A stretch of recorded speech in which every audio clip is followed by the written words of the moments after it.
Salut et bienvenue dans cet épisode 0 de notre nouvelle émission des contes Weird West. De quoi s'agit-il? Eh bien d'une partie de jeu de rôle filmée, diffusée en plusieurs épisodes dans un univers de Far West. Vous n'avez rien compris à ce que je viens de dire, ou alors vous êtes déjà un expert qui est en train de se demander quel système de règles nous allons utiliser?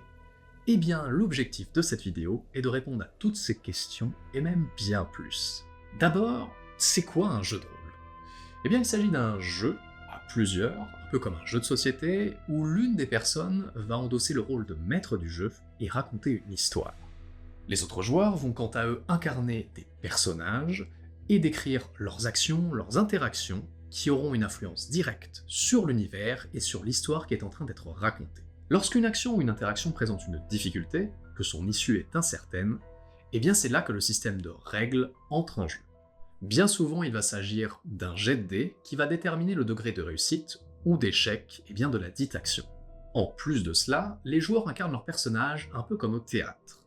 Ils vont décrire leurs actions, mais également parler comme le feraient justement leurs 10 personnages. Le maître du jeu, lui, de l'autre bord, va décrire les conséquences des actions de ses joueurs, mais également interpréter tous les autres personnages, les créatures, les monstres, qui ne seront pas interprétés par les joueurs. Voyez ça un peu comme un film interactif, où tout se passerait dans la tête des joueurs, et où toutes les actions seraient résolues sur des jets de dés.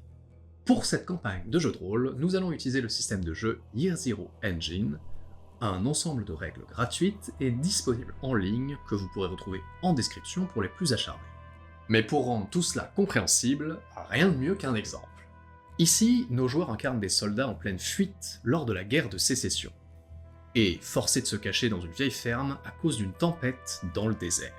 L'un des joueurs annonce qu'il va barricader la porte, tandis que les deux autres demandent s'ils entendent quelque chose de suspect dans l'habitation. Le maître du jeu leur demande alors d'effectuer un jet d'observation. Les joueurs consultent leur fiche de personnage pour connaître leur score dans cette compétence. Ici, les deux ont une valeur de 4, ce qui signifie qu'ils vont chacun lancer 4 dés à 6 faces. Si un 6 apparaît sur l'un des dés, alors le joueur a réussi son action. Ici, le personnage de Steven réussit puisqu'il a tiré un 6, mais celui de Jeremiah échoue. Voilà pour les bases du jeu de dés. Mais une nouvelle règle s'ajoute à cela en cas d'échec sur un jet de dés. Cette règle s'appelle « Tenter le diable ». Sur notre exemple précédent, le personnage de Jeremiah aurait pu demander à tenter le diable suite à son échec. Dans ce cas-là, il peut relancer ses dés. Si un 6 s'affiche, alors il réussit son action.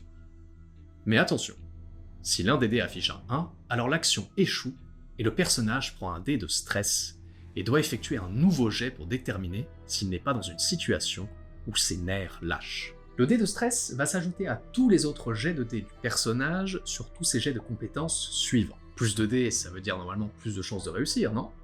Eh bien, pas tout à fait. Si jamais sur les jets suivants ce fameux dé de stress affiche un 1, eh bien le joueur gagne automatiquement un nouveau dé de stress. L'accumulation de ces dés de stress continue à chaque fois que le joueur fera un 1 sur un de ces dés. Le problème, c'est qu'arrivé à un certain seuil maximal de dés de stress, le personnage est rendu hors jeu. Ses nerfs ont lâché, il est pris de panique.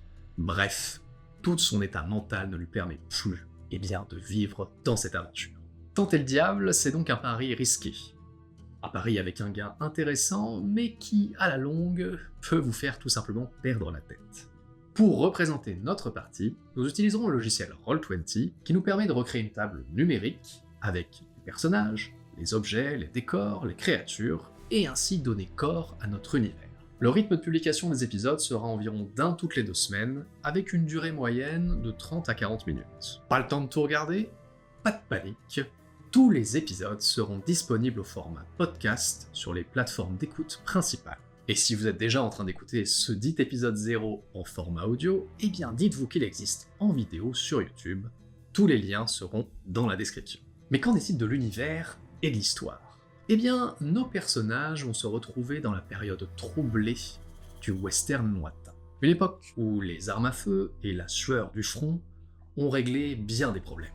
Ajoutez à ce contexte historique un brin de fantastique avec des revenants, des démons et bien des horreurs issues du monde des ombres, et vous aurez une certaine idée de l'ambiance générale de notre partie. J'ai mis des guillemets à historique, car bien que nous inspirons très largement de l'histoire des États-Unis au XIXe siècle, eh bien nous privilégierons bien souvent le fun et l'ambiance à la place d'une rigueur historique.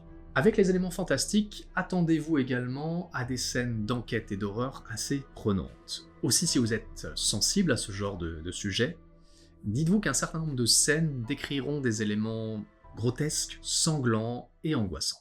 Avec tout ça, je pense avoir fait le tour de cette présentation, et il ne me reste plus qu'à vous souhaiter un bon visionnage ou une bonne écoute de notre premier épisode de notre émission Décompte Weird West.